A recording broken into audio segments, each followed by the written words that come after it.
സംസ്ഥാന സർക്കാരുകളുടെ ജനദ്രോഹ ബഡ്ജറ്റിനെതിരെ കണ്ണമാലി മണ്ഡലം കോൺഗ്രസ് കമ്മിറ്റിയുടെ നേതൃത്വത്തിൽ രാഷ്ട്രീയ വിശദീകരണ യോഗം സംഘടിപ്പിച്ചു. യോഗത്തിന്റെ ഉദ്ഘാടനം എറണാകുളം DCC പ്രസിഡന്റ് മുഹമ്മദ് ഷിയാസ് നിർവഹിച്ചു.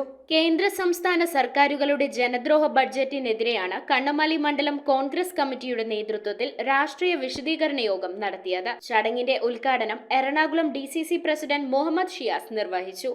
സംസ്ഥാന സർക്കാരും കേന്ദ്ര സർക്കാരും നൽകി വരുന്ന ആനുകൂല്യങ്ങൾ, അത് മത്സ്യത്തൊഴിലാളികൾക്കുള്ള വീടിന്റെ കാര്യത്തിലാണെങ്കിലും മെയിൻ്റനൻസിന്റെ കാര്യത്തിലാണെങ്കിലും വള്ളവും വലയും മറ്റും വാങ്ങുന്ന കാര്യങ്ങളിലാണെങ്കിലും യാതൊരു തരത്തിലുള്ള സബ്സിഡികളോ ആനുകൂല്യങ്ങളോ ലഭിക്കുന്നില്ല എന്നുള്ളതാണ്. മണ്ഡലം പ്രസിഡന്റ് ജോഷി ആന്റണി അധ്യക്ഷത വഹിച്ച യോഗത്തിൽ KPCC സെക്രട്ടറി MR അഭിലാഷ് മുഖ്യ പ്രഭാഷണം നടത്തി. ഒരു ഭാഗത്തു നിന്ന് കടല് കയറി വരുന്നു, ഒരു ഭാഗത്തു നിന്ന് കാട് കയറി വരുന്നു. ഇതിന്റെ ഇടയ്ക്കുള്ള സാധാരണക്കാരായ ജനങ്ങൾക്ക് ആവശ്യമായ ജീവിത സാഹചര്യം ഒരുക്കാൻ ഈ സർക്കാരിനെ കൊണ്ട് സാധിക്കുന്നുണ്ടോ ഇല്ലയോ എന്നുള്ള ഒരു ചോദ്യം മാത്രമാണ് നമുക്ക് മുന്നിലുള്ളത്.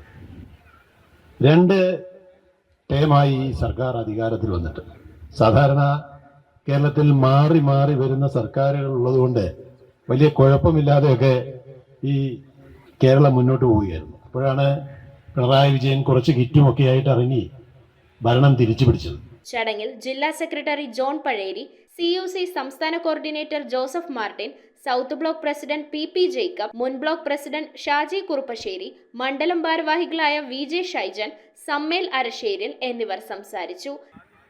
ഈ രാജ്യത്തെ 140 കോടി വരുന്ന ജനങ്ങൾക്ക്, അല്ലെങ്കിൽ പാർശ്വവൽക്കരിക്കപ്പെട്ട സാധാരണക്കാരായ പാവപ്പെട്ട മനുഷ്യരെ ചേർത്ത് നിർത്തുന്ന ഒരു പ്രഖ്യാപനവും പദ്ധതിയും നമ്മൾ കേട്ടില്ല. News bureau, Kochi. ഓം നമോ ഭഗവതേ വാസുദേവായ ധന്വന്തരയേ അമൃതകലശഹസ്തായ സർവാമയ വിനാശനായ ത്രൈലോക്യനാഥായ മഹാവിഷ്ണവേ നമഃ.